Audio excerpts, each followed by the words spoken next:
grow upwards without exception. You, by your talk of charity and... Hi, Goddess. How are you? I am okay. Okay, well, this is a meditation room. I'm about to do a vibration, a very powerful and positive vibration. Ooh, I'm vibrate, so glad Daddy. you're here. Oh, yeah. My Shekhinah has arrived. Ooh. Okay, this is an Aleister Crowley meditation. It's from the Book of Wisdom or Folly. We are on the method of science, De Scientia Modo. So take the deepest breath of the day. Hold it for 10 seconds. To the mind of the philosopher, therefore, in the youth of an age, any variation in type must appear as a disaster. Yea, verily, intelligence itself must perforce prove its value to the brute in terms of brutishness, or he distrusteth and destroyeth it. Notwithstanding, as thou knowest, that variation which is fitted to his environment is proven the salvation of the species.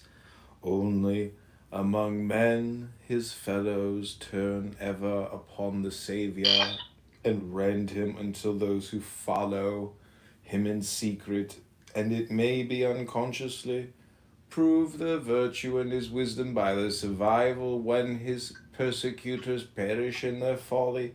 But we, being secure against all primary enemies to the individual or the commonweal, may nay, we must, if we would attain the summit of our race, devote all spare leisure, wealth, and energy to the creation of variation from the norm, and thus by clear knowledge bought of experiment and of experience, move with eyes well open upon our true path.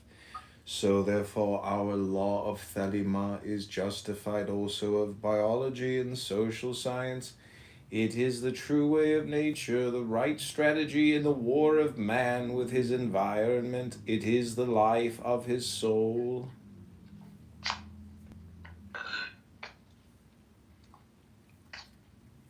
Okay, this one's for you, Goddess. It's called On Monsters, De Monstri. Okay. I want to tell you really quick something. Okay, go ahead. You called me your Shekhinah. I was in Israel once, and when I was there, I told them that was my name. It really freaked them out.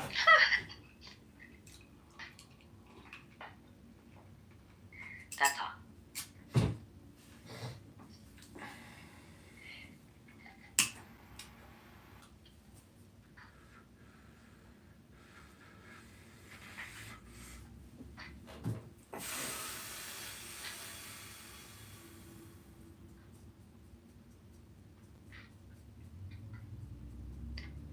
Why did you get so quiet? What happened? So, the whole point of this meditation is to help you create a positive vibration, which is equilibrium and balance and stillness and silence.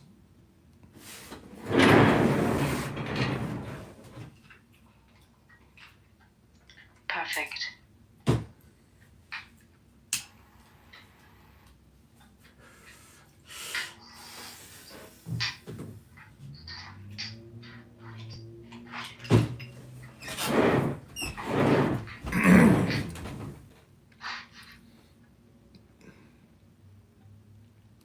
Okay, I'm gonna put you on mute because I'm creating a recording over here, so I want it to have no background noise. So take the deepest breath of the day. Hold it for 10 seconds. 10, not 11, 10, not 9. Okay, this is Demont Street on Monsters. Sayest thou, O my son, that not thus, but by forced training one cometh to perfection? Is indeed a sooth, that by artificial selection, and well-watched growth and environment, one hath dogs, horses, pigeons, and the like, which excel their forebears in strength and beauty and speed as one will. Yet is this work but a false magical artifice, temporary and illusion. For the masterpieces are but monsters, not true variations. And if thou leave them, they revert swiftly to their own proper and authentic type, because that type was made fit by experience to its environment. So therefore, every variation must be left free to perpetuate itself or to perish, not cherished for its beauty, or guarded for its appeal to thine ideal, not cut off in thy fear thereof. For the proof of its virtue lieth in the manifestation of its power to survive, amen, to reproduce itself after its kind.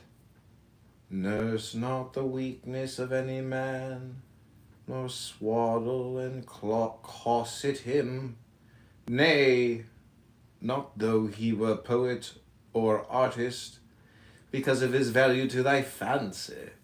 For if thou do this, he shall increase in his infirmity, so that even his work, for which thou lovest him, shall be enfeebled also.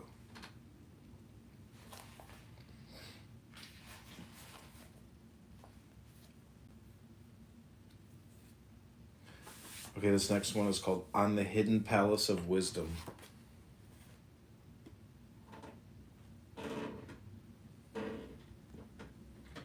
And Goddess, I would love for you to subscribe to my YouTube podcast. I'll pin the link.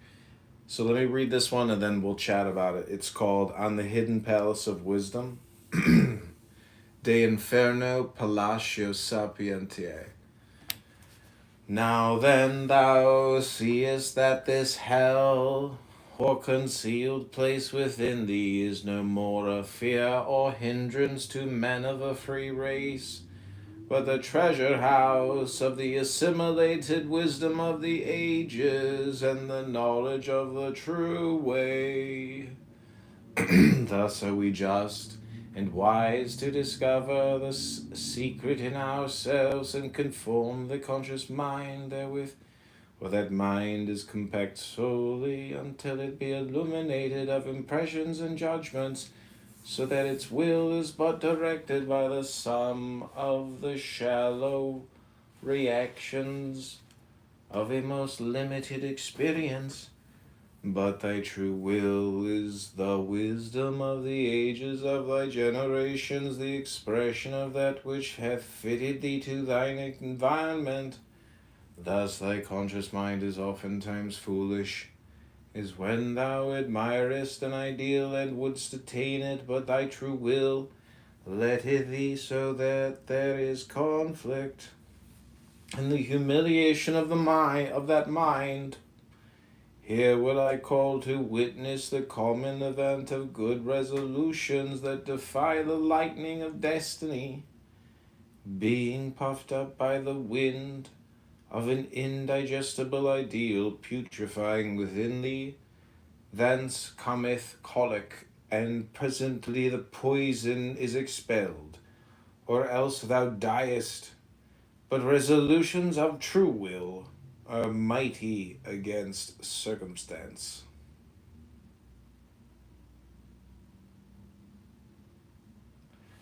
So it comes down to will. So when you are doing the naked yoga dance and raising, your kundalini or observers or experiences kundalini, that is essentially activating the true will.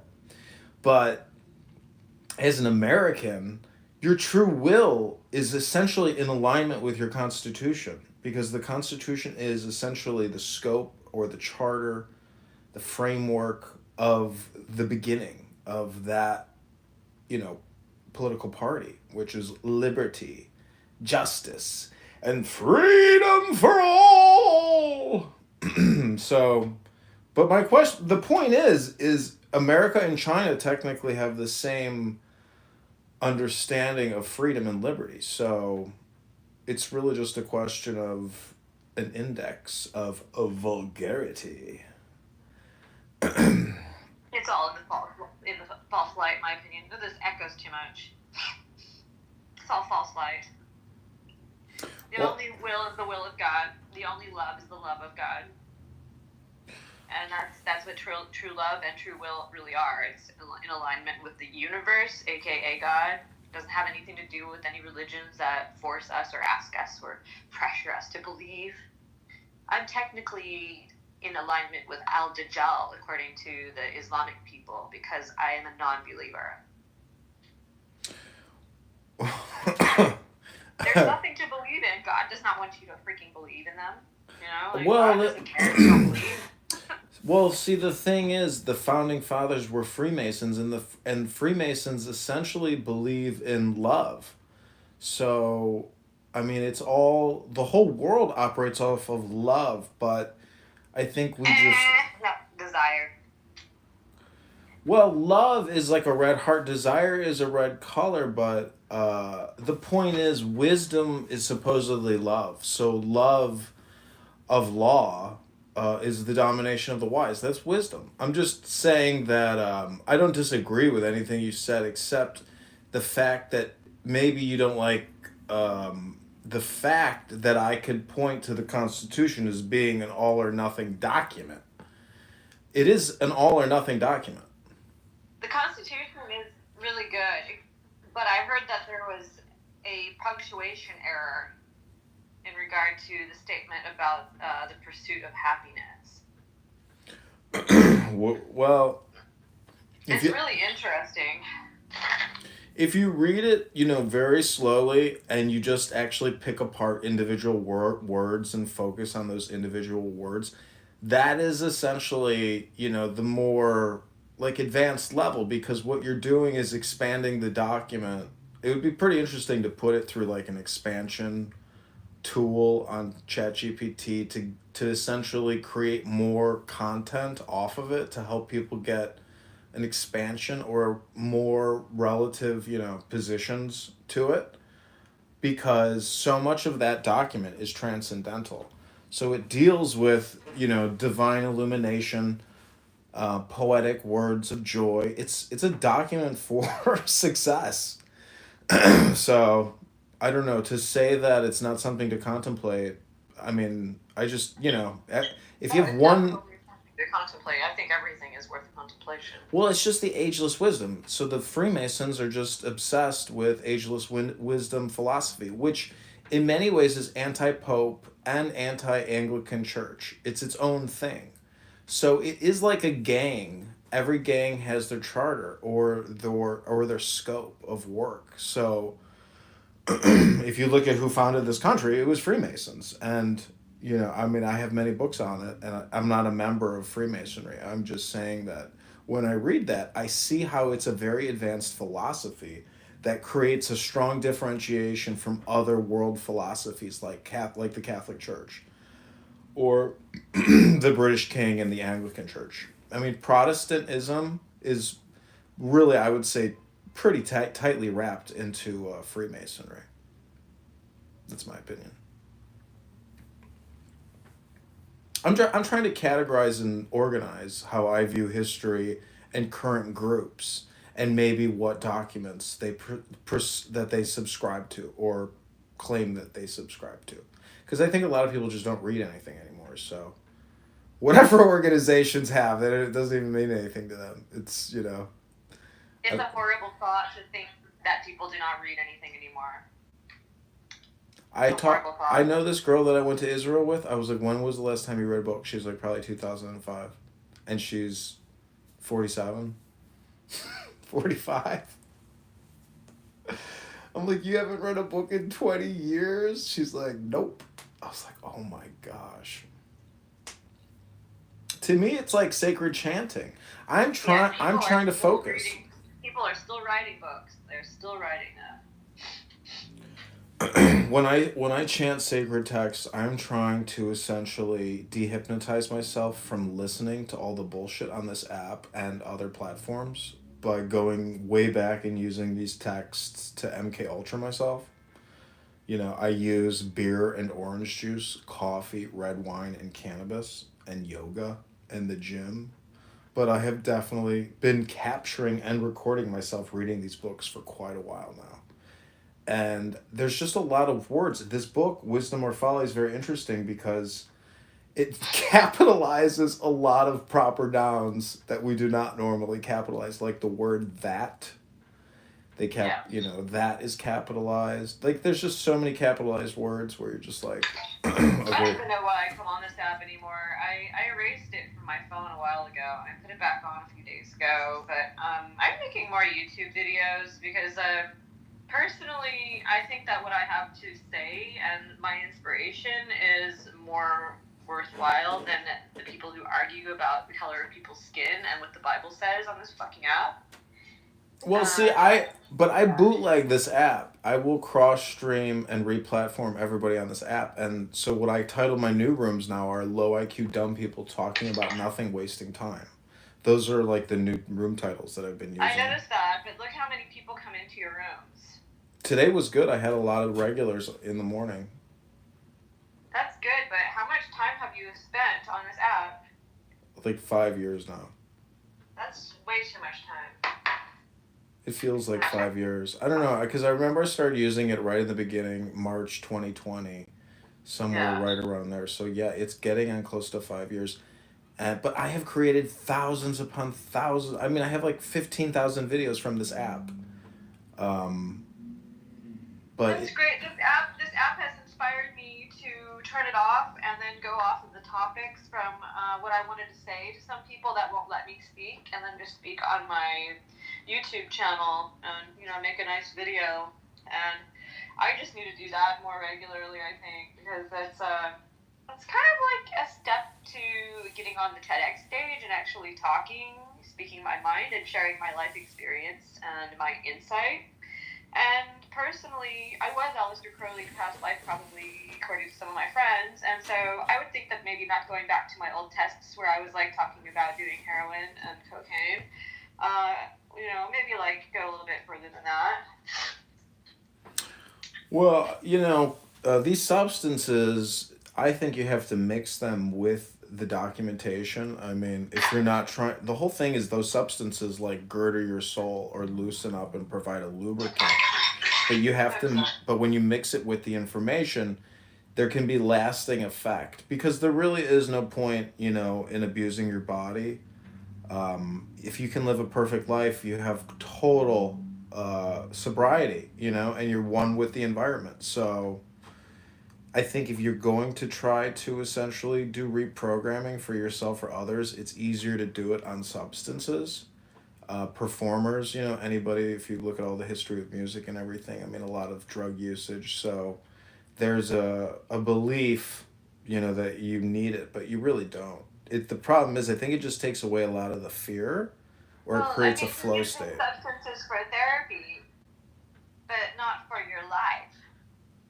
It's just therapy. I know, but you have to compare it to the fact that people are taking all these psychiatrics, like SSRIs and, Borean. Yeah, but they're not taking them as therapy. They're being lied to that they need to stabilize themselves, and it's something that will help them stabilize. Bupropion. Basically, these psychiatric names are like mantras. Like, I should get a list of all this top psychiatric medications and create a mantra about it. Yuck. No, it's not yuck, because what you're trying to do is dehypnotize people with words, and many people are hypnotized to prescription names and brand names. The basic stuff, like the word apocalypse. If you can get through to people that the basic Greek meaning of the word apocalypse is to take the cover off of something, then you'll get somewhere with them. Like all the stuff that Hollywood is lying to us about, trying to scare us about, all of the, ideas about power that people have gotten memed all to their eyeballs in. They're memed up to their eyeballs in absolute power, absolutely corrupt, and great power requires great responsibility. I don't want to be responsible. I don't want power. People are like trained to throw their power away. Oh yeah, and that words are powerful.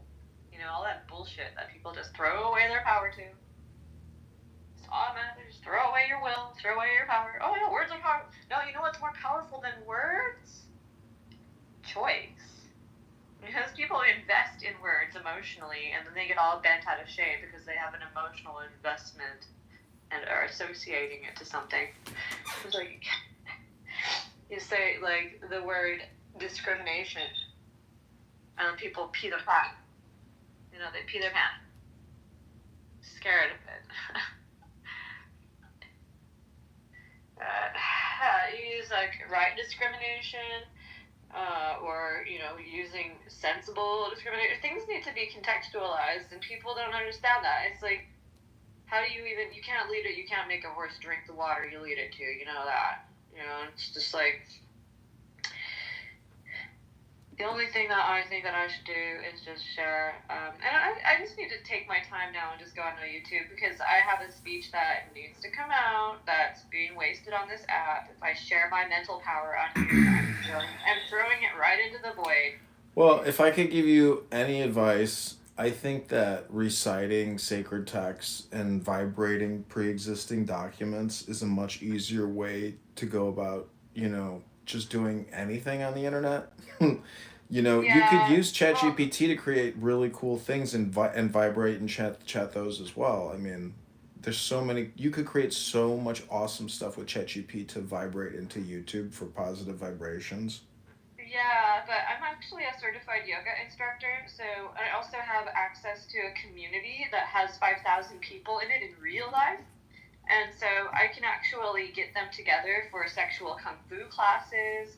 I can get them together for naked yoga. I can get them together for talking about, like, the value of giving energy at sex parties instead of just looking for somebody to hook up to and see how much further it will get them at the sex party. It's like, I go to these parties and there's a bunch of sad ass bastards that go there, obviously, and What about they don't what do you think get any about play. what do you think about hosting online chat sex parties?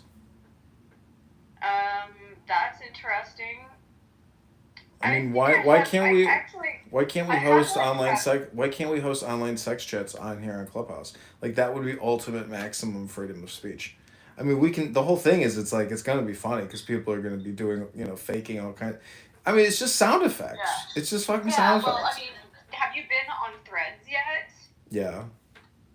There are women on there who pretend that they're like masturbating and having orgasms, and they're probably squishing around some pasta or something like that, and going ah. Yeah, that's true. I mean, you can go on YouTube and type in sex ASMR, sex whisper ASMR, like dirty talk whisper ASMR. They're Oh yeah, really I accidentally discovered how many licks does it take to get to the center of a Tootsie Roll pop. Like, there's a few ladies that are doing that with ASMR. That's pretty funny. I was playing orgasm sounds on this app under my legal under my legal name, and somebody clipped me and posted it on YouTube. It was like a terrible dox. They doxed you. Yeah, this let me play for you. Tell me how it feels to listen to this on Clubhouse. Oh God. Okay.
Goddess, why don't you create a room and just call it moaning sounds and let will you? Why don't you create it? Oh, Yeah. wait. Never mind. Let me just mod you, and then we're gonna change the title of the room to Goddess Moaning Sounds. Keep your mic open, but don't say anything.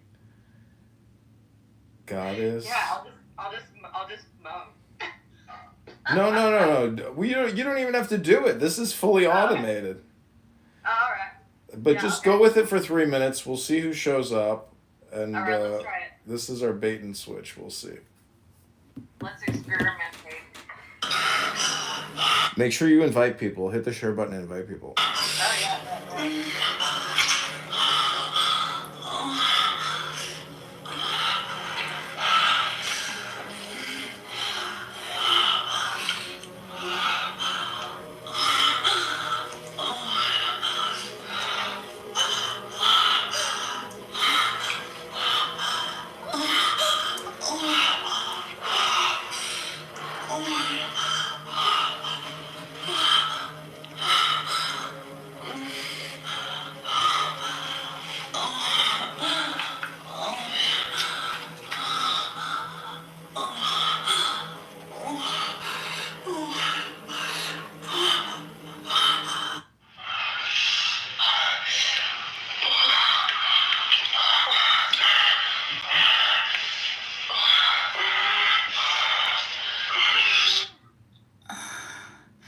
These are much better. This is called What an Orgasm Feels Like by Ava Swift.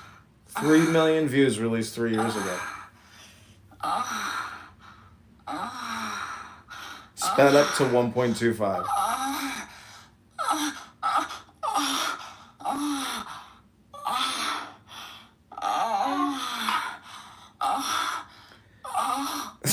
I'm gonna recreate some Valentine's Day rooms. Yeah, okay, go ahead, goddess. Give us your best moaning session. Oh, yeah. I can't. I'm laughing too hard. Oh, yeah. I can't do it when I'm on the spot. It's too funny. We have one person. Robert, come with us. Oh, yeah. Oh.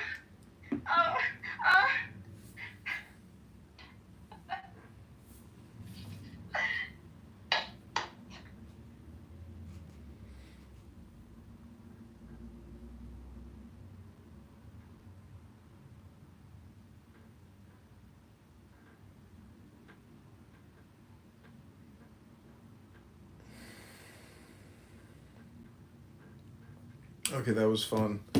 The goddess has left us. Let us return to the Tao. If you're happy and you know it, clap your hands.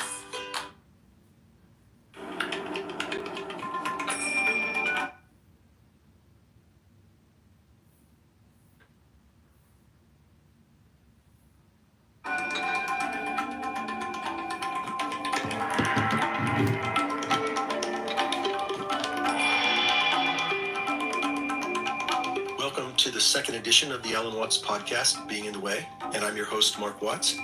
Today, we're going to hear part 3 of Taoist Way of Dropping Out from Karma.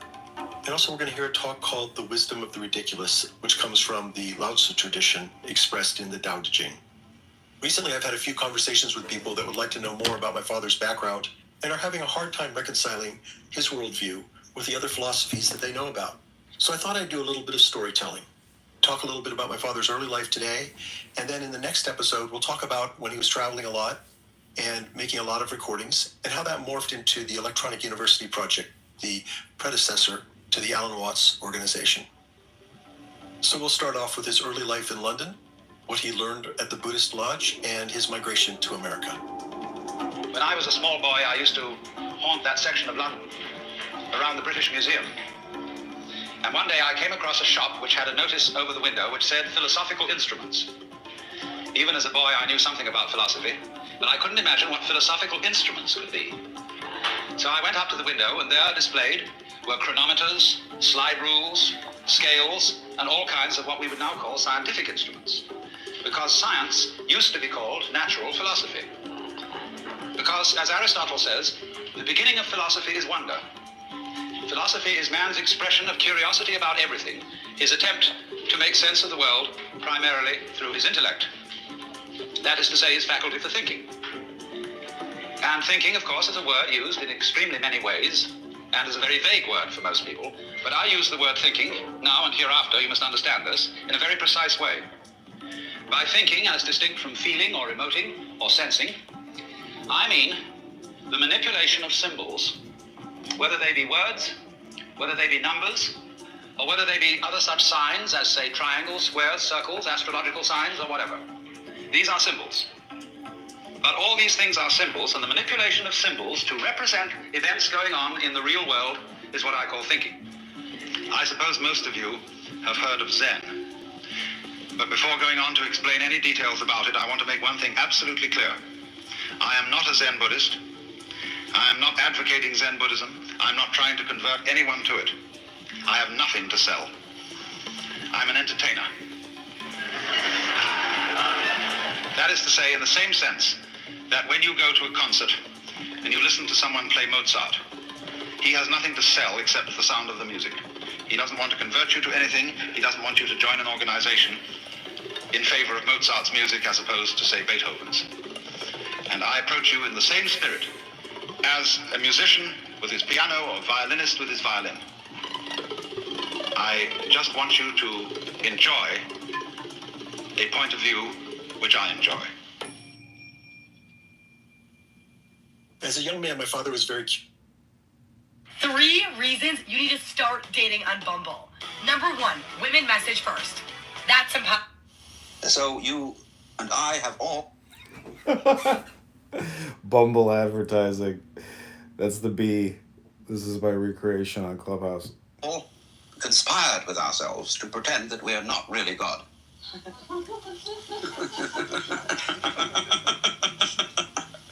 Of course we are, that's perfectly obvious. We are all apertures through which the universe is looking at itself. Only it is so arranged that we don't know that in exactly the same way as we don't look directly at our own eyes.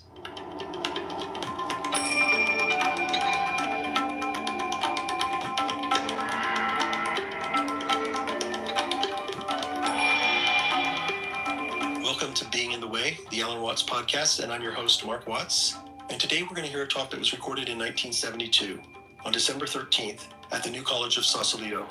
The title is Landscape, Soundscape in Painting, Music, and Mystical Vision. It's a delightful look at the arts, aesthetics, and Buddhist and Taoist philosophy.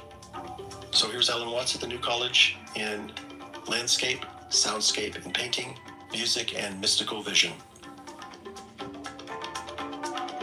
Now let me see. This was announced as landscape, soundscape in painting, music, and mystical vision. That was what it was to be about. Start with the latter first. Now, you realize that for perhaps thousands of years, the art of painting and the art of sculpture were iconographic. That is to say, they served mainly religious purposes. There was no such thing as what we now call fine art. All art was functional and made objects to serve supports for contemplation or for ritual or magical purposes. And so if you go to a museum of any kind of ancient art, almost everything that you will see will be something of religious or magical function.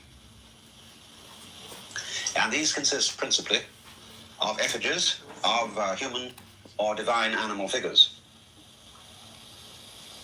In painting, of course, you cannot see a figure without a background. Okay, this is called On the Defects of the Hidden Will. De Vitis Voluntatis Secretae. Learn moreover concerning this hell or hidden wisdom that is within thee, that it is modified little by little through the experience of the conscious mind, which feedeth it, for that wisdom is the expression, or rather symbol and hieroglyph of the true adjustment of thy being to its environment. Now then, that environment being eroded by time, this wisdom is no more perfect, for it is not absolute, but standeth in relation to the universe, so then a part thereof may become void of use and atrophy, as I will instance this case. Man's wit of smell and the bodily organ corresponding degenerateth therewith, but this is an effect of much time, so that in thine hell thou art like to find elements vain or foolish, or contrary to thy present will. Yet, O my son, this hidden wisdom is not thy true will, but only the levers, I may say, of thereof. Notwithstanding, there lieth therein a faculty of balance, whereby it is able to judge whether any element in itself is presently useful and benign, or else idle and malignant. Here then is a root of conflict between the conscious and the unconscious. Here is a debate concerning the right order of conduct, how the will may be accomplished.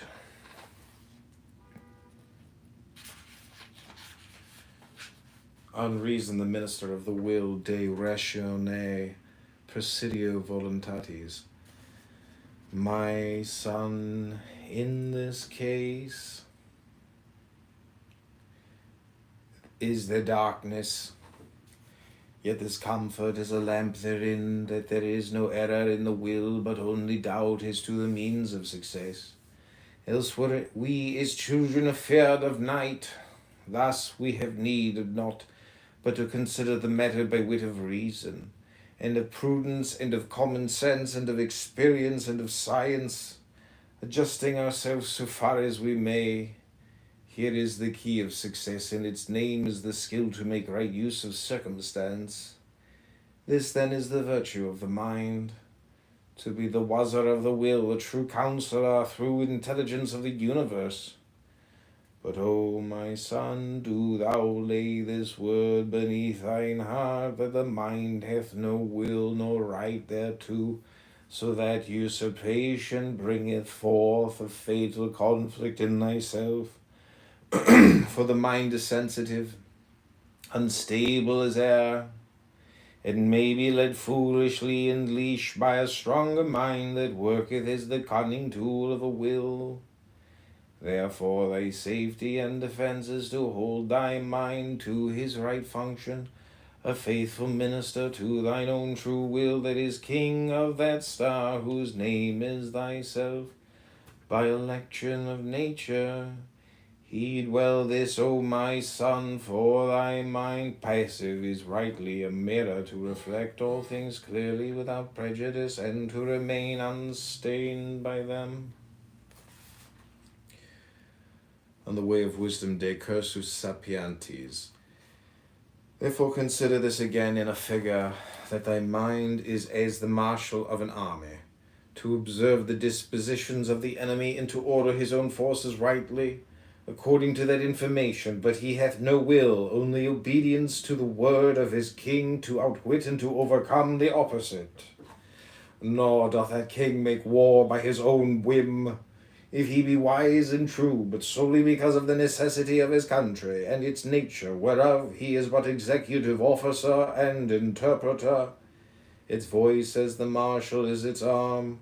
Thus then do thou understand thyself, not giving place to thy mind to dispute thy will, nor through ignorance and carelessness allowing the enemy to deceive thee, nor by fear, by imprudence and foolhardiness, by hesitation and vacillation, by disorder and the lack of firm correctness, by failure in elasticity or in obstinacy, each at its moment, suffering defeat in the hour of shock.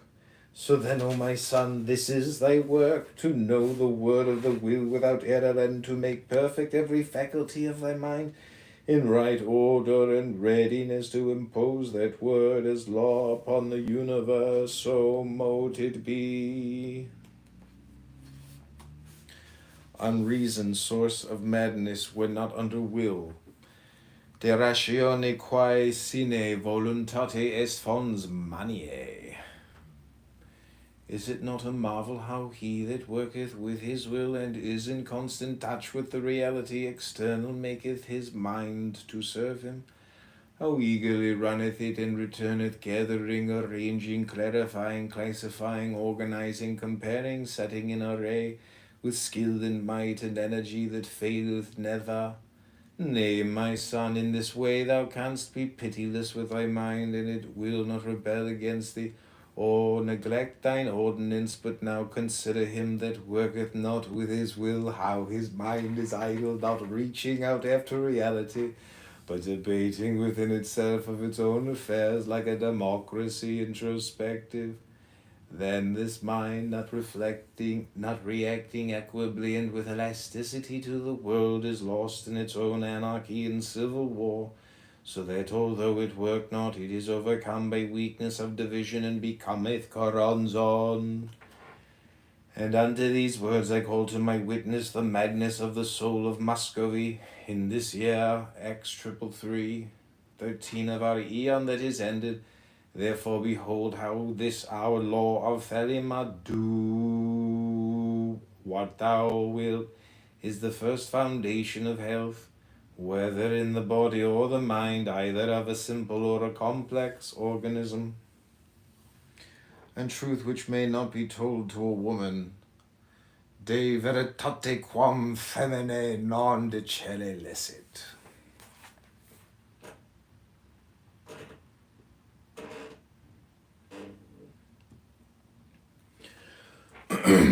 My son, I charge thee, howsoever thou beest provoked thereunto, tell not the truth to any woman, for this is that which is written, cast not thy pearls before swine, lest they turn again and rend thee. Behold, in the nature of woman is no truth, nor apprehension of truth, nor possibility of truth. Only, if thou entrust this jewel unto them, they forthwith use it to thy loss and destruction. But they are aware of thine own love of truth, and thy respect thereunto, so therefore they tempt thee, flattering with their lips, that thou betray thyself to them. And they feign falsely with every wile, cast about for thy soul, until either in love, or in wrath, or in some other folly thereof thou speak truth, profaning thy sanctuary. So was it ever, and herein I call to my witness Samson of Timnath, that was lost by this error. Now for any woman any lie sufficeth, and think not in thine extremity. The truth is mighty, and shall prevail as it doth with any man. For with a woman her whole craft and device is to persuade thee of this, so that thou utter the secret of thy soul and become her prey. But so long as thou feed her with her own food of falsity, thou art secure.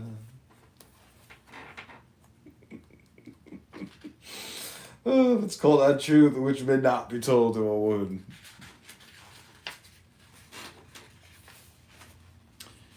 On the nature of woman, de natura feminae.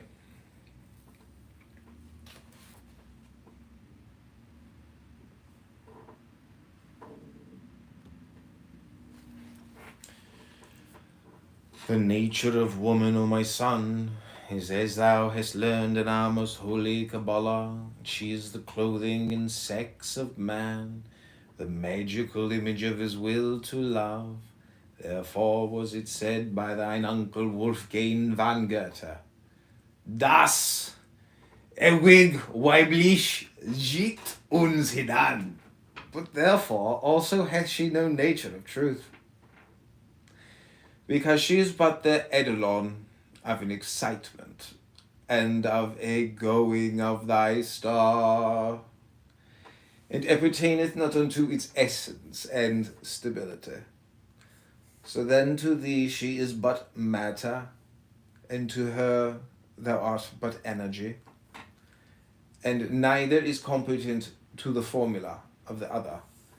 Therefore also as thy will is itself imperfection, as I have showed thee aforetime, thou art not in the way of love, except thou be dressed in that robe of thine which thou callest woman. and thou canst not lure her to this action proper to her by thy truth. But thou shalt, as our grammar saith, assume the mask of the spirit, that thou mayst evoke it by sympathy. But thou shalt appear in thy glory only when she is in thy power, and bewildered utterly by ecstasy. This is a mystery, O my son, and of old time it was declared in the fable of Scylla and Charybdis, which are the formula of the rock and the whirlpool. Now then, meditate thou strictly upon this most worthy and most adorable arcanum to thy profit and enlightenment. On the two rewards of the path, de duobus premis viae. Let it be a treasure in thine heart, O my son, this mystery that I shall next unveil before thine eyes, O eagle, that thou art undazzled by the brilliance of light that soarest continually with virile flight to thine august inheritance. Behold, the beatific vision is of two orders, and in the formula of the rosy cross it is of the heart and is called beauty, but in the formula of the silver star, Edest of the eye within the triangle, it is of the mind, and it is called wonder. Otherwise spoken, the former is of art, a sensuous and creative perception, but the latter of science, an intellectual and intelligible insight, or again in our holy Kabbalah. The one is of Tifereth, the other of Binah, and in pure philosophy. This is a contemplation of the cosmos causal, and dynamic, and that of its effect in static presentation. Now this rapture of art is a virtue or triumph of love in his most universal comprehension, but the ecstasy of science is a continual orgasm of light, that is of the mind. Thou sayest, O my father, how I may attain to this fullness and perfection. Art thou here, O my son? It is well, and blessed be the bed wherein thou wast begotten, and the womb of thy sweet mother. Hilarion, my concubine, holy and adulterous, the scarlet woman, amen.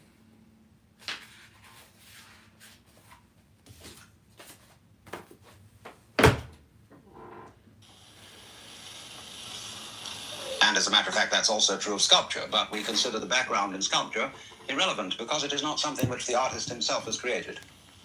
It's the temple or museum or place in which it is shown. But when you paint, and especially when you paint on a rectangular surface, instead of a surface that is shaped along with the figure, so that the outline of the figure is also the frame, when you paint, you have to put in some kind of a background. Now, if you've seen Greek or Russian icons, the background is solid gold, often emblazoned with jewels. But as time went on, painters began to put landscape in the background, because that's the way you see people. They must be against something. And in due course, Western painters began to be fascinated with the background. And they said to the figure, move over. And then there were landscapes. But of course, the people who looked at them and weren't used to this kind of thing said, well, that's not what I call a painting. But in time, they got used to it. So used to it that, in fact, in every national park, you will find a place called Inspiration Point, where there's a great view. Everybody wants a room with a view. And when all the tourists from Kansas and Iowa get there, they say, oh, it's just like a picture. There's a very mysterious thing that's happening here. What was it that intrigued painters about mountains, trees, clouds, and rivers? Why did they feel they were beautiful? Why suddenly did they get this vision that these were things that were worth knowing? Now, painters were falling in love with the non-symmetrical. Now, the human form, although wiggly, is more or less symmetrical. We look as if we've been folded down the middle because we have an eye on either side, 2 ears. Some of us part our hair in the middle. And there were 2 arms, 2 legs, although we're not symmetrical inside. 2 testicles, 2 breasts, or whatever you may be equipped with. But you do look pretty symmetrical. But clouds don't. Then there's another thing. We worry about our behavior a great deal. And we talk about good behavior and bad behavior, sane behavior and crazy behavior, and artificial behavior and natural behavior. And we are into a big thing about this. But the painter doesn't worry about the behavior of clouds or of spraying water or rocks. It would be unimaginable to accuse a wave of making an aesthetic mistake. Nobody has ever, I think, in history, drawn an objection to a badly formed cloud. And only once in history was there a complaint about the stars. And this was a Frenchman in the 18th century who criticized the good Lord for not arranging the stars in fine geometrical patterns that would be edifying to the intellect, but had instead scattered them at random across the sky. That was the period when people were making formal gardens, were making tulips form 4s, and were clipping trees and hedges in very formal topiary work, so that trees looked like birds and sundials and all sorts of things.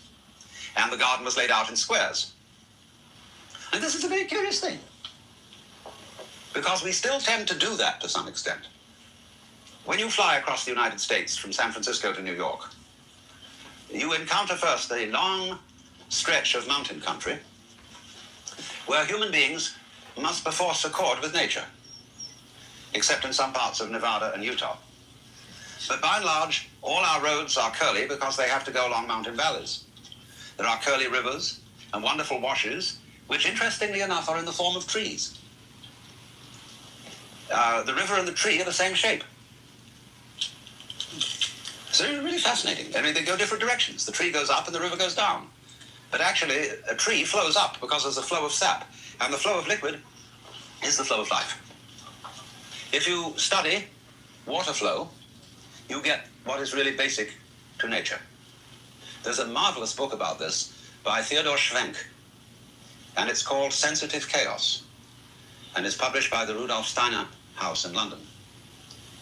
And it is a series of photographs with commentary of the way in which water flows under all sorts of conditions. And then it goes on that to patterns of fire, which are essentially the same, but flowing up.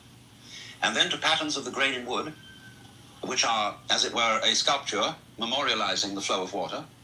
And then to patterns of bones, of muscle, and finally to human painting, abstract painting, in particular the painting of the arabesque and Celtic illumination, where everything is based on the patterns of the flow of water. How about the flow of blood? Blood is basically water, a little thicker. I mean, after all, you are 90% water, and that is really miraculous. I'm speaking of the life of the thing. Yes, but it's the water, it is the gravitational flow of water that is the life in us all. Energy is gravity, and that is the real meaning of E equals mc squared.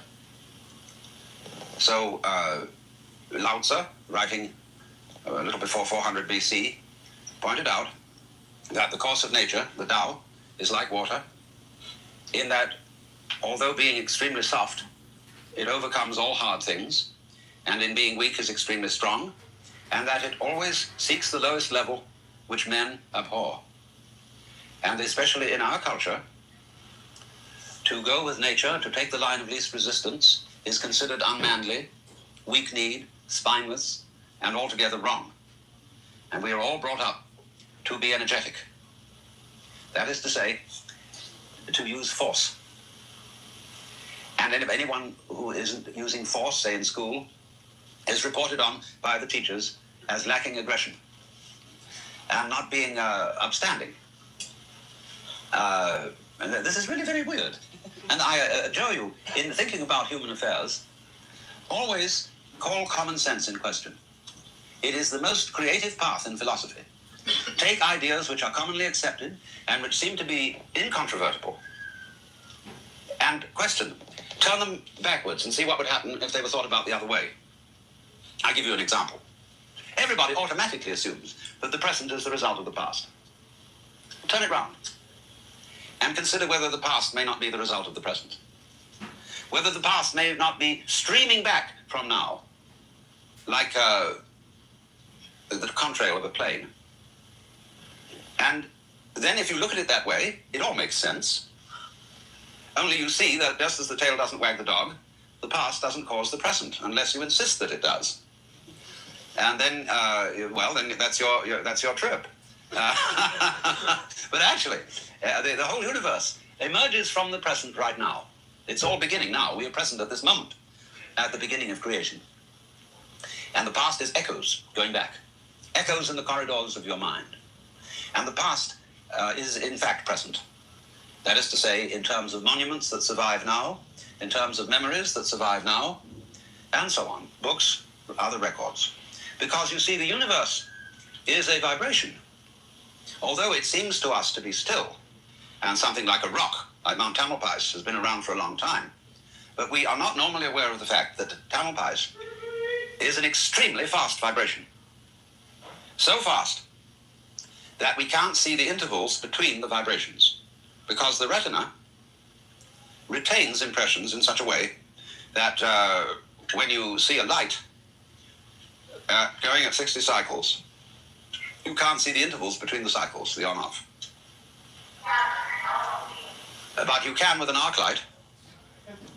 And when you listen to an extremely deep sound, you can hear the rattle in it. When you get down to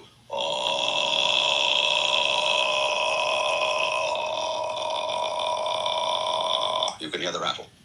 You can hear it going on and off, on and off, on and off. But if it goes very fast, you get up to you can't hear it. But actually, everything is going on and off. It's going because it's an electronic performance. And so the world is coming at you like a movie. And it's all coming out of space. See, the stars vibrate out of space. If there weren't any space, there couldn't be any stars. Couldn't be any galaxy. And so it is, something is now coming out of nothing, because nothing is perfectly obviously the root of something. You can't have something without nothing, just as you can't have a baby without a womb. So there is a hollow. And the hollow, as Lao Tzu points out, is the origin of the solid. Or in a way you might say they come into being together. Lao Tzu says, to be and not to be arise mutually. And that's the basis of the I Ching, the Book of Changes.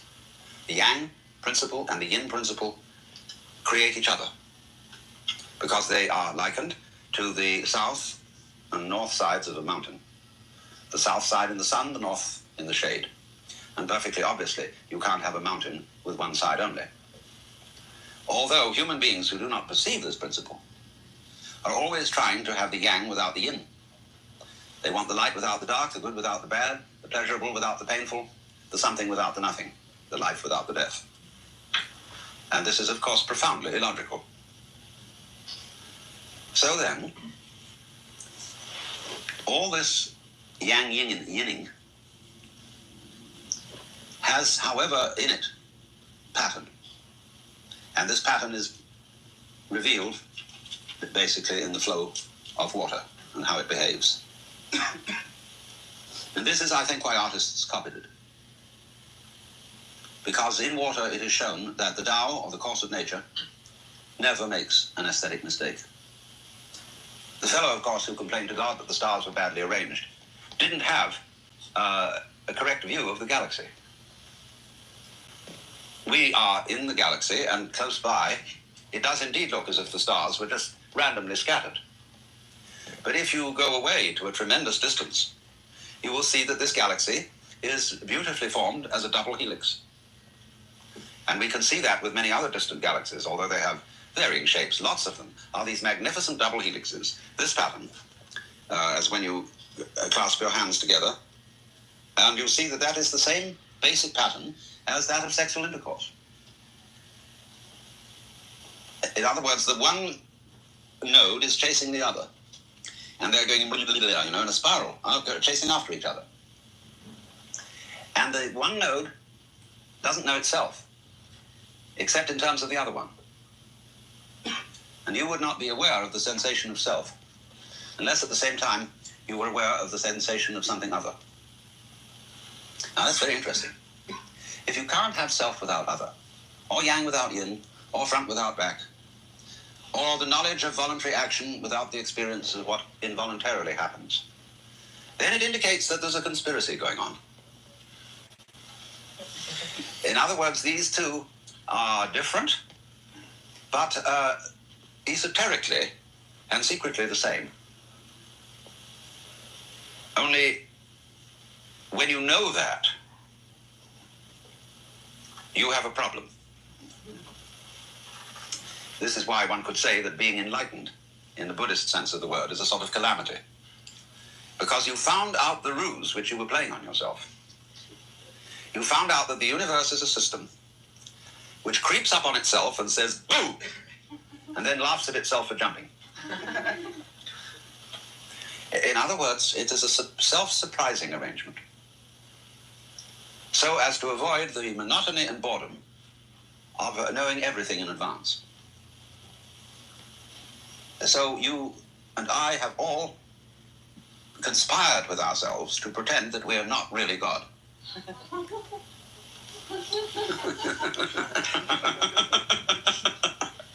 Of course we are, that's perfectly obvious. We're all apertures through which the universe is looking at itself. Only it is so arranged that we don't know that in exactly the same way as we don't look directly at our own eyes. We don't hear our hearing, and so on. There's always a blind spot. Take your head, for example. It's marvelously invisible. You can't even see it in the form of a black blob in the middle of everything. It isn't black. It isn't even fuzzy. It's just plain not there from the standpoint of sight. And yet out of that emptiness you see, just as the stars shine out of the emptiness of space. All right, now, I want to go back to the watercourse character of the formations that emerge in space. They all wiggle, just as the roads wiggle until you get to Denver. But after Denver, where the country is flat, and the people likewise to some extent, everything goes straight. Everything is rectangles. Everything is Euclidean. Everything is straightened out, squared away. And so we have a kind of a passion, a compulsion to straighten things out. And say, let's get this straightened out. Why? I would say, wouldn't it be more fun not to have it straightened out, but rather to be made curvaceous? But it says on the road, dangerous curves. And somehow that's dangerous. Women have dangerous curves. And for that reason, attractive. I mean, they did for a time try to straighten women out. We may, if you look at photographs of fashions in the 1920s, well, they flattened their breasts and wore dresses that went clunk and hats that went boom, you know, and they became straight women. And it was a terrible era. And people we call straights or squares, you see, are of this mentality. They don't wiggle. Or let's say they don't swing. For example, the fundamental movement of dancing is where the hips can move independently of the shoulders. Say the shoulders remain still and the hips wiggle. Well, a lot of people think that's obscene and won't do it. Men in England wouldn't dream of making a motion like that because it would be improper. I mean, old boy, you've got to keep a stiff upper lip and do the jolly old thing, but don't behave like a hula dancer. But when you watch Hindu dancing, you see, their arms, too, are going in that rhythm, and they look as if they were in water, like water plants moving in a current.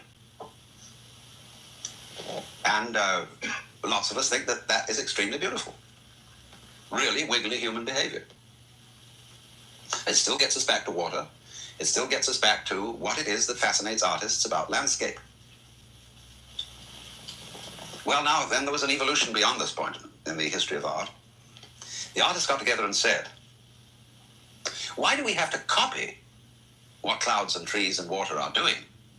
Why can't we do it ourselves? Why don't we create works of nature? And so they did. They experimented with people like Jackson Pollock in dripping paint on canvas and actually letting this watercourse thing happen without copying anything. Gordon Onslow Ford, who's a local painter, has been doing that for years. Only a slightly different technique, but essentially the same thing. All kinds of painters, they say. Mark Tobey, he looked at Chinese writing in the cursive style, where Chinese writing is a flow of the brush, and when you do it fast, in longhand, as distinct from print, what they call in Japan gyosho, you get these amazing rivers dancing on paper. And Mark Tobey saw that and introduced white writing and did the most marvelous paintings.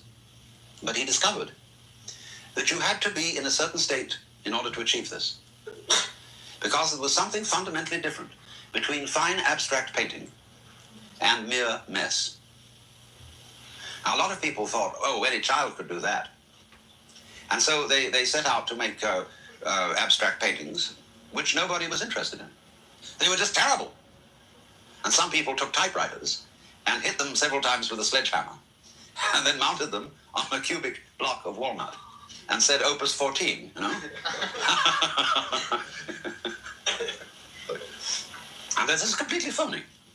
But other people, for no explainable reason, nobody could possibly figure it out, but it was obvious that Mark Tobey was not a phony. But it's impossible to explain why. Just in the same way as it is impossible to explain why the patterns in water and clouds and mountains are beautiful. Now, you get courses in aesthetics, where somebody takes a landscape and draws a lot of triangles all over it and says, you see, the reason why this is a good landscape is that it holds your eye in a certain pattern. And you go from here to here to here to here, and that's satisfactory. This is just geometry. This is absolute foolishness. Nobody knows and cannot possibly say why a mountain is beautiful. In art school, where they try to teach one to do beautiful things, they all eventually find it's perfectly unteachable. And if it were teachable, it would be terrible. Because thousands of Rembrandts and Leonardos and Picassos would be emerging from art school. And everybody would say, oh, it's this old hat. Why not? Let's have something new. Or same way in music school. You can't teach music. What you can teach is how to play an instrument, how to read notations, and things, the technical things like that. But you cannot really teach what to do with the instrument, what notes to write. You can copy the old masters, but you're still just copying. When Bach wrote music, he really invented the laws of harmony. And everybody studies Bach to find out what the laws of harmony are. It's like language comes long before grammar. Eventually, grammarians, a child doesn't learn grammar before it learns English. The child picks up the language by ear. And then afterwards goes to school and is amazed and horrified to discover that this language has grammar. And lots of languages in the world, lots of peoples, didn't know they had grammar until anthropologists told them and discovered the rules of their so-called primitive languages. So the artist doesn't really know what constitutes beauty. And he doesn't know this for exactly the same reason that you and I cannot see our own heads and do not know how our brains work. Even the greatest neurologists don't know how the brain works, and they're the first people to admit it. They don't know how they manage to be conscious. They don't know how they make decisions. It just happens. In the same way as you can move your fingers without knowing any physiology. You just do it. So in the same way, the artist manages to create the beautiful. So therefore, one may suppose that when spontaneous painting has become really understood by the great masses, that people will walk down city streets and there will be a filthy old brick wall somewhere covered with scraps of torn off posters and bird droppings and scratches. And they'll stop and look and say, oh, it's just like a picture. Because the artist, you see, has the function of teaching one to see. Now then, let's look at it in music. Western music we'll discuss first. We're not really going into the Orient yet. Was very formal. I mean, look at a Western concert. What a ritual it is. You know, all these ladies and gentlemen wearing black clothes, sitting in a great semicircle, and then the conductor arrives, and there's a tremendous hullabaloo, and bows and motions to the orchestra, and then suddenly he's ready to go, see? And then this thing starts up. Well, first of all, it's on a regular beat. Say it's 4/4 time, 6/8 time, or whatever it may be. But it's all basically on a regular beat. And so to Oriental ears, it sounds like a military march, even if it be sentimental in melodic form. But everything is 1, 2, 1, 2, 3, and 4, over to the window, back to the door. See, it's all that. And very serious. You don't see orchestra members laughing at each other, as you do, say, in a Hindu orchestra. Very serious. They're up there, and they are doing the thing. That's what you're supposed to listen to. See? That's the object going on. And so, likewise, they want to suppress, and as far as possible, all other sounds. The audience must be silent. They don't want coughing, blowing noses, shuffling of feet, anything like that, because there is a thing to listen to. And so in the same way in radio studios and television studios, what lengths they go to pretend that they're not on the radio, not in a television studio, is they're fantastic. You're covered with soundproof walls. And somebody looks at a clock, and it's like countdown for a rocket going off, and says, "Stand by!" Everybody has to be silent. And then he points at the main speaker. Go. And it would be a terrible faux pas for another television camera to be seen on the camera that is transmitting the signal. But I have wrestled with television stations and told them that this is an abomination. That we've got to go in television in the round, where there are cameras all around, so that we can have a group of discussion people sitting in a ring and doing all sorts of things, or we could have dances in which you would see the other cameras, but so what? Who cares? So likewise, when you're listening to the radio, although it's done in a perfectly silent studio, suddenly a truck goes by, or a jet plane goes over, or somebody burps, or you've got a crackling fire. So what's all this about eliminating exterior noise? Incidentally, if you've got any old records that have scratches on them and they make funny noises, just put them on and imagine that you're sitting in front of a fireplace. And the sound comes through quite clearly. It's no problem. So then, there was an extraordinary eccentric called John Cage. He was a good friend of mine. And he was a very competent musician. Oh, I mean, Juilliard and all that. He knew it all. And so he first of all experimented with opening up the piano and attaching paper clips, nails, and washers to the strings, so that they made very unusual noises. Then he played regular set pieces of various kinds, but with what he called a prepared piano. Then he got weirder. He decided that he would set up in a row 12 radios, and each one would have an operator. And according to a series of intervals derived from playing with the I Ching, they would turn the radios on and off, all arranged on different stations. And so you got this extraordinary babble. Then he got 8 Ampex tape recorders and recorded all kinds of funny sounds, the street sounds, people washing, airport sounds, any kind of funny stuff. And then he played them all at once. Well, then he got another idea, which was to get an enormous amount of miscellaneous noise and to play it in an art gallery where people were milling around and record the happening itself, the noise made by the audience in reaction to all the noise he had prepared originally. Then he played that back to them and re-recorded their reaction to it and then played that back. Then he did a real one. He gave a formal concert in New York. It was one of the important halls, Carnegie Hall or something. And he appeared, beautifully dressed in white tie and tails, and with an assistant to turn the pages of the score. Grand piano, everything formally set up. But the score consisted entirely of rests.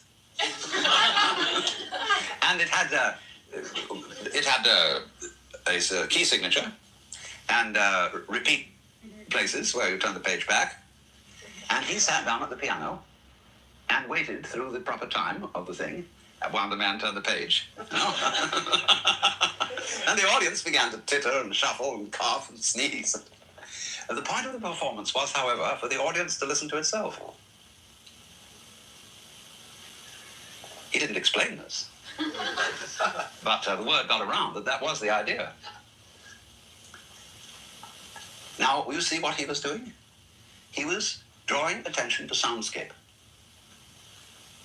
Just as landscape is the natural background of people and buildings and so on, so the background of music is soundscape, which is what I would call the susurrus of sound going on all over the place. Well, now, there's a certain importance to all this. And to understand it, we have to go to Chinese philosophy. The Chinese developed landscape long before we did. Oh, as early as 700 AD, at the very least, there were landscape painters in China. And as and when human figures appeared in landscape, they're very tiny. Because they always saw man in the context of nature. They did not see man as the ruler of nature, or as something independent of nature. They didn't see the organism except in relation to its environment. They had also a different concept of perspective.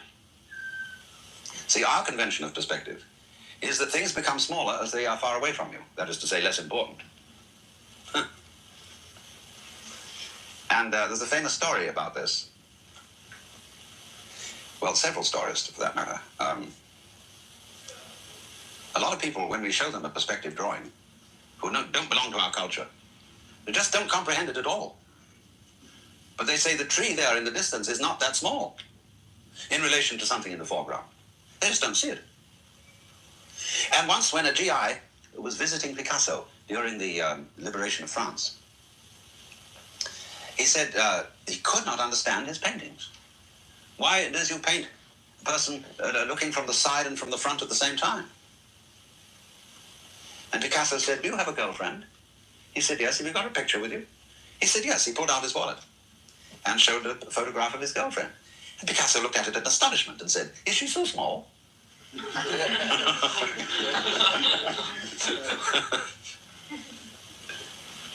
So you realize, therefore, that what we think is art depends to an enormous extent on convention.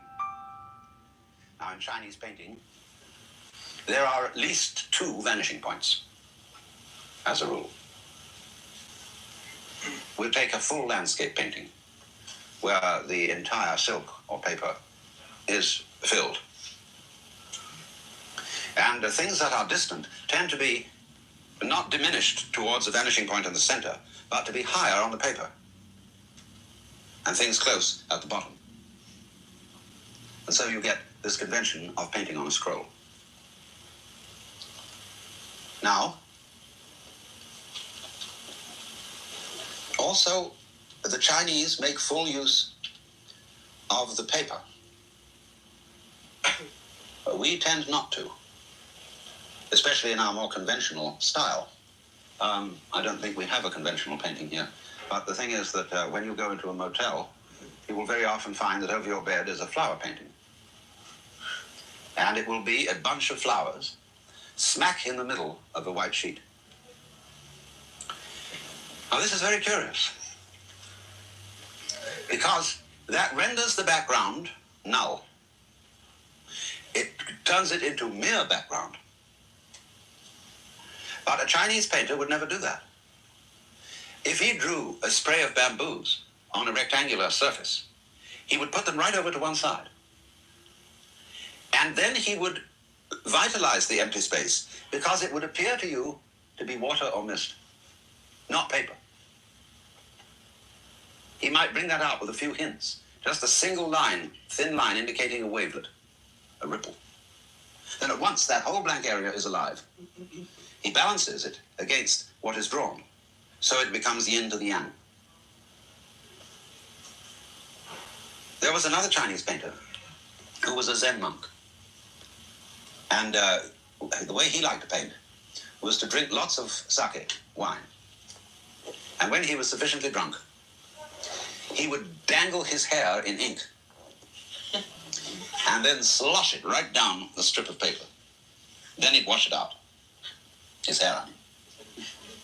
Then in the morning, when he'd recovered from being drunk, he would take a long look at this squishel, and he'd do a Rorschach on it, and would at last see a landscape. And then he'd take his brush and just fill in a few necessary details. And immediately there was this magnificent landscape.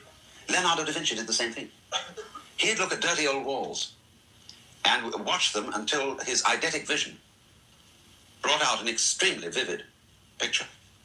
And then all you'd have to do was to fill in the details. Like you do when you wake up in the morning sometimes. You have eidetic vision. And you're sleeping in a room where the walls are made of knotty pine. And you suddenly begin to see faces or beautiful nudes or something or other in the pattern of the wooden grain. And you bring it out. So, remember then, we go back to the principle that nobody knows just exactly how this happens. We do not know how to make something beautiful. As soon as we know, it becomes a cliche. For example, we've got techniques now for copying sculpture and jewelry and paintings that are incredible. And you can go to Brentano's or certain department stores, and you can buy the most astonishing reproductions of the greatest statuary in the world. But there's something wrong with it. You begin to see it everywhere. You remember years ago somebody thought it a great game to use wrought iron to make fishes. Very formally outlined fish of wrought iron, see? And at first they were interesting. But then they began to sell them in the dime store. Only the ones in the dime store were somehow sleazy. You know what I mean? It's like the glaze on mugs that they sell at the supermarket. You know the difference between a mug made by a fine potter and those with the lead glaze on that they sell you in the supermarket. Something absolutely horrible about them, even though they've allowed the glaze to run and so on, and done what are supposed to be good aesthetic tricks. They just don't come off. And a lot of people are like that. You know, what we call plastic people. But then what is that makes a plastic person? The answer is that anything that that person says or does is going to be very highly predictable. No surprise. So it is the element of surprise somewhere, somehow, of not knowing how it's done. That is essential to beauty. All right then. If that is the case, we have to be very careful how we handle nature and ourselves. Because, you see, we are in a passionate state of wishing to predict it all. To make it, as they say, foolproof. But it should be obvious that if there are no fools, there is no fun. That is why fools used to be in great demand. A king would have a fool present at court. The jester was actually a very wise person, as fools often are extremely wise. And they see things that other people don't see, just the same as children do. Somebody completely naive, totally honest, about not caring for the morrow, and generally speaking, screwy, will say things that are exceedingly funny, and everybody absolutely breaks up. We used to play a game as kids. You had a little book, with a story in it. But every so often, a word was left out, and there was just a blank. Then we had an assortment of cards that were shuffled and passed around. And people in turns would take the first card that came and read it in while the other person was reading the story. He'd stop for a blank, and then he'd read a word. It's utterly disconnected. But everybody just broke up because of the incongruity of the fill-in. And so kids today, they'll turn on the television with no volume, see? And then they'll play a record. Maybe people talking and singing or something or other, and compare it with what's on the TV. It's the same principle. Recently, I had to visit someone who was insane, and couldn't talk English anymore. This is talking nonsense. And I spent an hour with her, having an extremely sociable, pleasant conversation, in which I simply talked nonsense back to her. And she was quite happy. You see, or people don't ordinarily like to do that. They're trying to correct the person in the state of insanity and see if they can't push them back into talking proper English. There's no need to do this. What does music mean? And we get together and make music. But it has no meaning. Except itself. Music is beautiful, like a flower, like a fern, like a cloud. And we like to look at it, just the same way as we like to look at a landscape. And so if you can listen to music, you can listen to soundscape, you can listen to just anything. And dig it. Now this is enormous fun, but it's not generally recognized.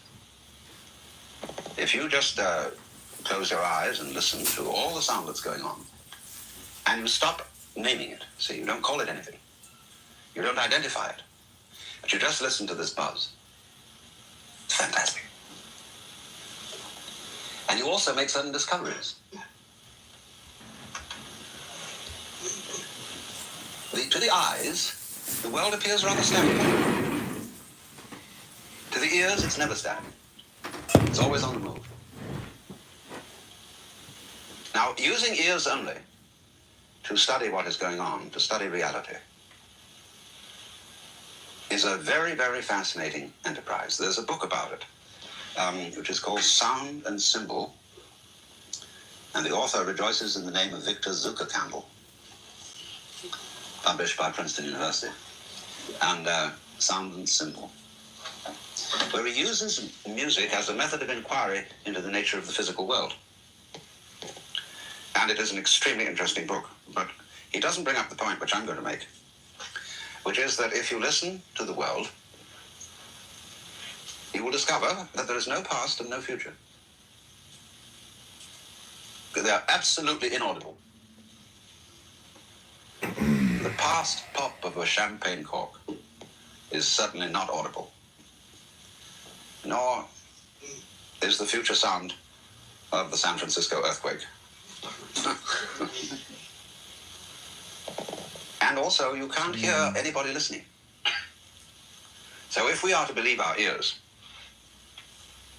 there is no past and there's no future, and there's no difference between yourself and the sound you're hearing. It's all one. So there is a process going on, but nobody is being processed. There is just a process. That's you. See, when you listen, everything you hear is you. Or else there is no you at all.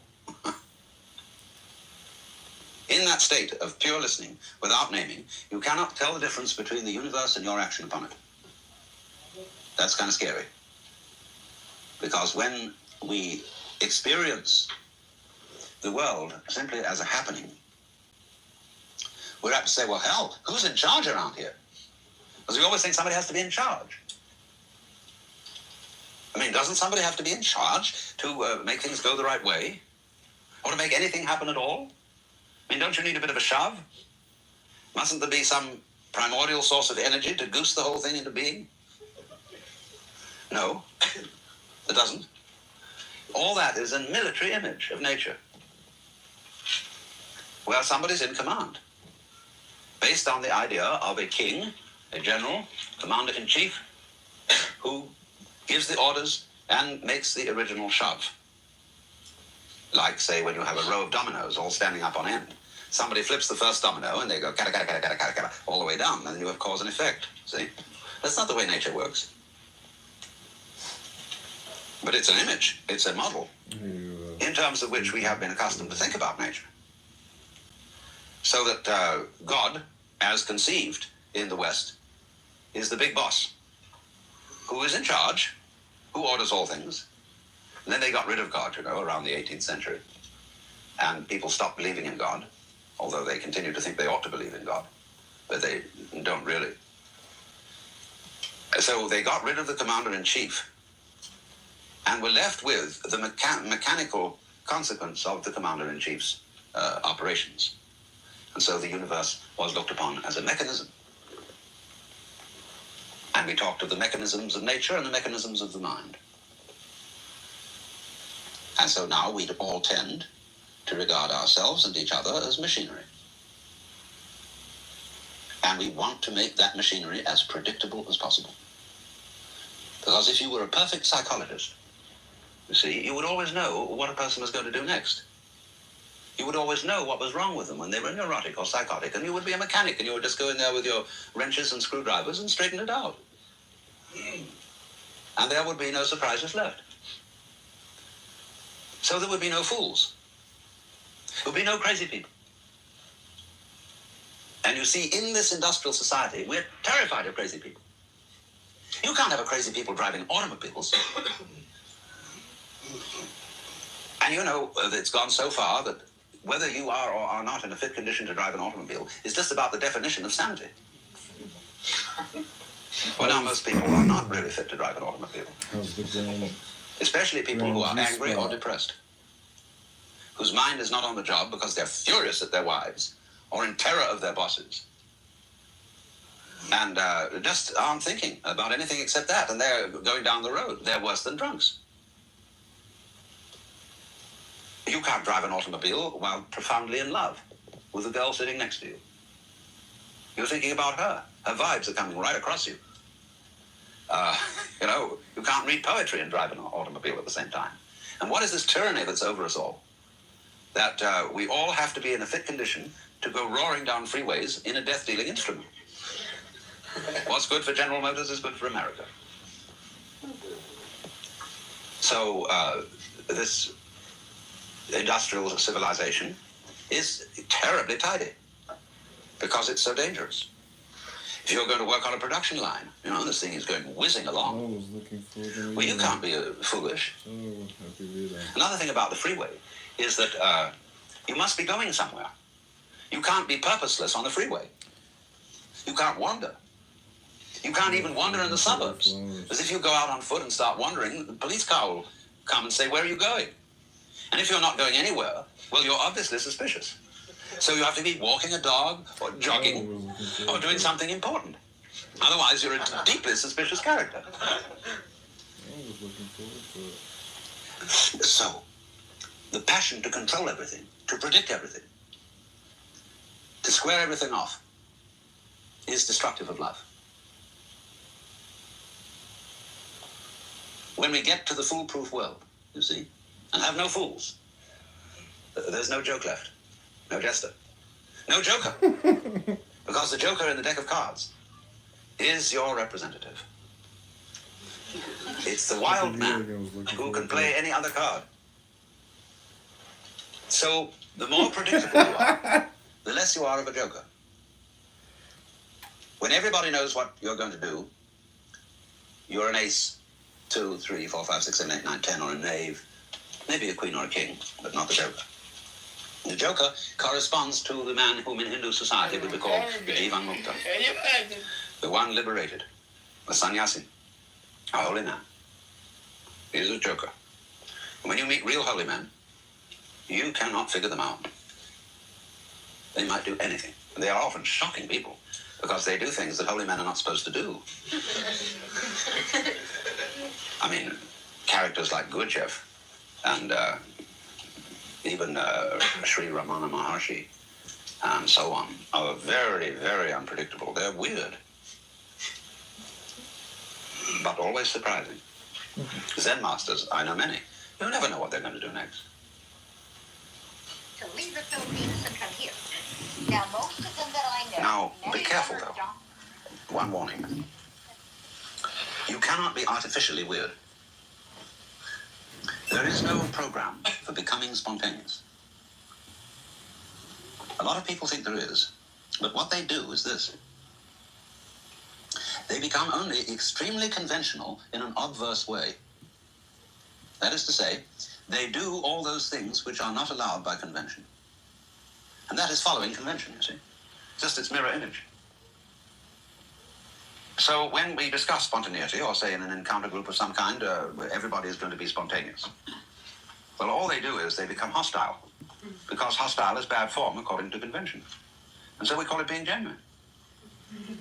No, being an Englishman by origin, I have been brought up to preserve fairly good manners, be civil to people, not lose my temper, and so on. I feel perfectly comfortable with it. I don't have to flout those standards in order to feel real. But a lot of people tell me I'm not really there. We want to see the real you. Are you in touch with your real feelings, they'll say. And, well, of course I'm in touch with my real feelings. And I know that sometimes I'm furious, but I don't have to blow up at people. It's not necessary. Because one gets one's results much better by not blowing up, by being subtle. But beware of the phony spontaneity of merely going against what is conventional, because that is not the watercourse way. That is not the line of least resistance. And you have to be very sensitive to discover what that line is, to be able to flow. This podcast was produced in conjunction with the Ramdas Be Here Now podcast network. Our theme music is by Zakir Hussain from The Rhythm Experience. And for further information on the recordings of Alan Watts, please visit alanwatts.org. Again, that's alanwatts.org. And thank you for listening today.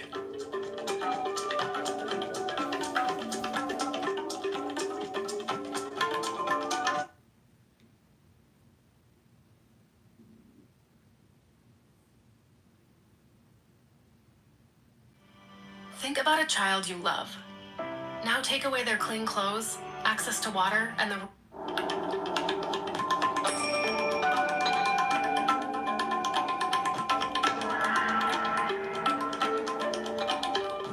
Welcome to the Alan Watts podcast, Being in the Way. And I'm your host, Mark Watts. And today we're going to revisit one of our earliest podcasts and sample Taoist Way of Dropping Out from Karma, which is one of the first talks on Taoism that we ever released. And then we're going to complement that with